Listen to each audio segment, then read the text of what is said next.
tu vois les choses par la foi, il te reste quelque chose d'autre. C'est déjà combattre le bon combat de la foi. Par exemple, on t'annonce une mauvaise nouvelle, il y a comme une impression qu'il y a l'échec. Quelqu'un me suit ici, ça a raté. Mais toi, tu dis non, c'est pas possible que je rate. Je ne vois pas d'échec ici. Je vois quoi? L'opportunité. Maintenant, quand tu as vu ça, tu ne t'arrêtes pas seulement comme ça.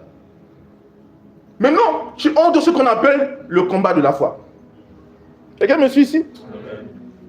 C'est clair pour tout le monde? Par exemple, si tu dois régler un problème, un défi de santé, tu vois dans ton corps, tu as la douleur. Mais la parole te dit que tu n'es pas censé avoir la douleur. On dit que ce corps est le temple de Dieu. C'est le temple du Saint-Esprit. Et Paul nous dit, si l'Esprit t'a reçu Jésus-Christ, donc les morts habitent dans le corps, dans ton corps, il va redonner la vie à ton corps mortel. Donc nous comprenons qu'il n'y a pas de place sous la mort. Où? Maintenant, si on constate ou tu constates la mort dans le corps, qu'est-ce qui se passe? Tu sais que ce n'est pas ça la réalité. Tu fais quoi? Tu entres dans le combat de la foi. En fait, beaucoup n'ont pas compris qu'ils sont appelés à combattre le bon combat de la foi, mais ils ne combattent pas ce bon combat de la foi. Vous voyez? Donc, il laisse tellement de victoires en suspens. Ils ne relèvent pas le défi. Et qu'est-ce qui se passe? Ils vivent une vie juste de médiocrité. Parce qu'ils n'ont pas combattu le bon combat. Vous devez être audacieux lorsqu'il s'agit de combattre le bon combat de la foi. Il y a des choses qu'on dit non. Et moi, je dis, on ne peut pas me dire non. Quelqu'un me suit ici. Vous voyez ce que je suis en train de dire ici? C'est possible qu'on te dise non.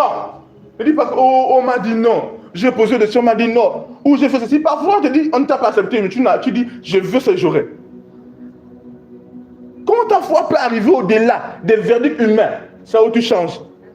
Comment ta foi peut arriver à un niveau où on t'annonce à l'hôpital que tu es atteint de ça et tu dis, moi, je ne suis pas atteint de ça. Bon, ça, c'est pas quand toi tu vas chercher, parce qu'il y a des gens qui vont chercher les verdicts. Tu t'attends à quoi quand tu vas chez un médecin? Le médecin n'annonce pas les bonnes nouvelles. Quand tu vas chez lui, il n'annonce pas les bonnes nouvelles. Quelqu'un me suit, si t'attends pour écouter de bonnes nouvelles. Oh, écoute, moi, je suis allé juste essayer de voir un peu le taux de glycémie, si le diabète, la tension, ou si je ne suis pas atteint du VIH-Sida, ou si je ne suis pas atteint du cancer. Parce qu'aujourd'hui, cette affaire de cancer, surtout avec les femmes, du côlon, du sein, de l'utérus, ces gens-là, ça c'est pour un autre sujet. Donc les gens sont partis, oh je suis atteint du cancer, de ceci, de cela. Bizarrement, quand le thème cancer est arrivé, c'est on voit que beaucoup de personnes ont les cancers maintenant. Avant, c'était où? Alléluia. Quelqu'un me suit ici? Ok. Donc vous voyez que, et là, qu'est-ce qui se passe? Si toi tu vas sur le médecin, tu dis, mais bon, médecin, je sens une boule ici, là. Il y a des gens qui ont amputé le sein gratuitement. Je vous dis la vérité. Je sens une boule ici, médecin, docteur, aïe. Et le docteur dit, il faut qu'on fasse quelque chose. Ah, j'ai mal au cœur quand je dis ça, quoi. Je vous dis la vérité. J'ai tellement mal. Parce que c'est du n'importe quoi, ça. Combien de personnes j'ai prié pour les trucs de boules de sang et ça a disparu? Que ce soit instantanément ou même après. Le jour de dernier programme de fleuve de guérison. Combien de personnes ça a disparu dans leur sang? Vous vous souvenez là? Oui. Que ce soit les boules dans le sein ou les kystes là, les myomes. On a des vidéos.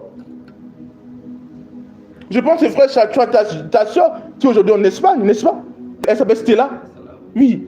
Elle était guérie, elle était un peu forte, un peu grosse pour télé. Guérie. Je crois que c'est les trucs qui ont disparu instantanément dans son corps. Et on a vu que le visa et tout ce qui était bloqué était débloqué la même période. C'était le lendemain au courant, un truc comme ça. Elle a voyagé. Elle nous a envoyé notre vocal de témoignage. Alléluia. Mais combien de femmes se font torturer par ces gens-là?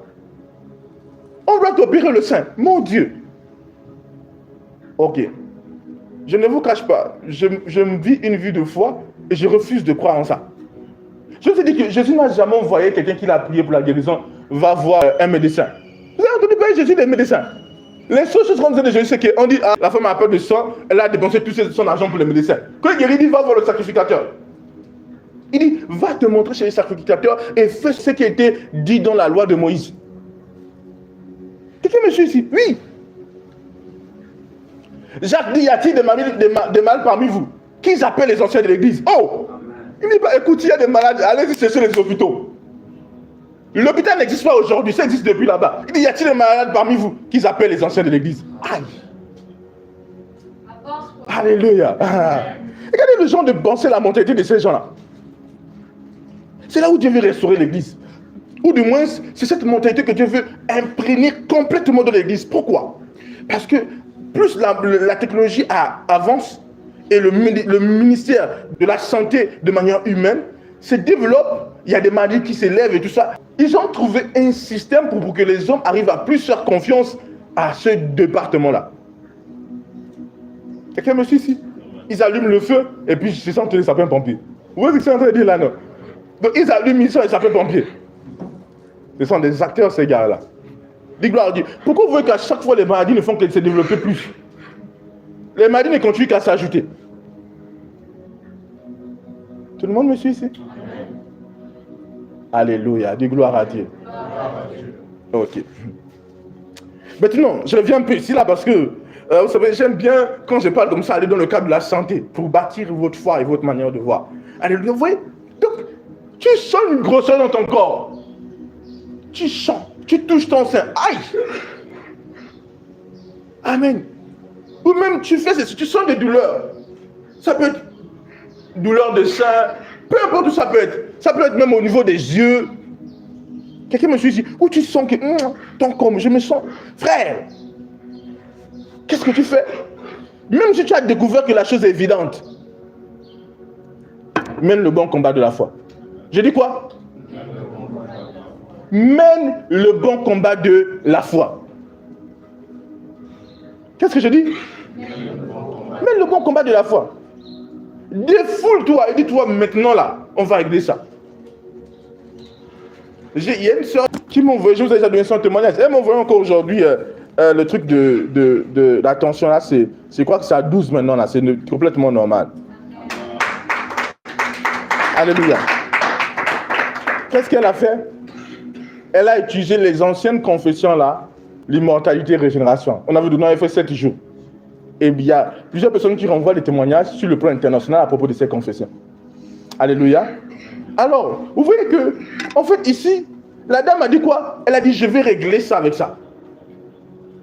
Elle a décidé de faire quoi? De vivre, de fight, de combattre quoi? Le bon combat de la foi. Alléluia. Elle dit, je fais quoi? Je combats quoi? Le bon combat de la foi. Et comment elle a fait? Elle prend la parole de Dieu et elle commence à utiliser la parole de Dieu dans sa situation. Jusqu'à prévaloir. Jusqu'à faire quoi? On appelle ça comment? Combattre quoi? Le bon combat de la foi. Alléluia. Écoutez, je vous dis une chose. Il y a des situations, des circonstances que quand vous vivez, ne les laissez pas au repos. Vous savez ce que j'ai compris dans la santé? Dans la santé, dans la guérison, dans tout. C'est que la petite chose là peut être destructive pour toi. Vous savez, certaines personnes viennent chez moi, prophète. Il y a ce qu'on appelle le fusil nocturne. Tu as déjà entendu parler du fusil nocturne? On va dire c'est comme le truc qu'on appelle le maraboutage, c'est tiche, un truc comme ça, envoûtement. Mais souvent ça donne aux gens, les gens ils vont être paralysés, ou les pieds vont s'enfler, ou vont commencer à pourrir, des trucs comme ça. Et parfois, ce truc-là commence comment? La personne a un petit bouton. Peut-être sur le pied. Ça là, quand les gens commencent, ils cassent le bouton juste. C'est un liquide qui sort, comme si c'est un bouton ordinaire. Mais après, ce bouton cause quelque chose. C'est ainsi que dans la marche de la foi, j'ai compris de ne rien négliger qui s'attaque à toi. Parce que ce que tu négliges sur toi prend de l'ampleur. Je dis quoi? Prend de l'ampleur. Et tu dois apprendre à régler la chose très vite. Très vite.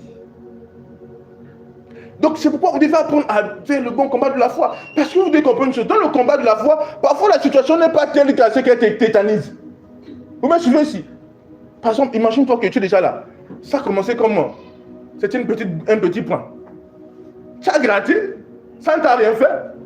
Et ça commence à s'enfler. Tu dis non, c'est ça. Tu n'as pas commandé. Parce que pour arriver à un niveau où tu ne commandes pas, il faut que tu parviennes à la confiance à travers les confessions. Quelqu'un me suit ici? Des confessions. Mais même là, à certaines situations, tu dois commander. Alors, tu es là, ça grossit. Tu ne dis rien. Tu vois où tu sens ça, tu es là, aïe, tu ne dis rien. Un moment, ça grossit et ça commence à t'empêcher même de bouger le pied. Quelqu'un me suit ici? Et c'est à ce niveau où tu commences à dire au nom de Jésus. Est-ce que ça n'a pas été un niveau qui peut effrayer ta foi? Quelqu'un me suit ici? Parce que certaines personnes attendent que la chose atteint un niveau incroyable que leur foi ne peut pas tenir face à ça. Parce que ta foi, elle est bâtie dans des différents domaines. Elle peut agir à certaines proportions. C'est pas quand tu es déjà paralysé que tu commences à dire au nom de Jésus. C'est quand tu sens, aïe, tu ne peux plus bouger, c'est comment? Tu n'arrives plus à bouger le pied. C'est quand tu dis au nom de Jésus. C'est déjà dans des proportions où ta foi peut-être ne peut plus réagir. Quelqu'un me suit ici? C'est important de pouvoir se lancer dans le bon combat de la foi quand tu sais que là, je n'attends pas que ça grossisse. Je n'attends pas que ça devienne pire. Je prends cela au sérieux. Quelqu'un me suit ici? Dis gloire à Dieu. Gloire à Dieu.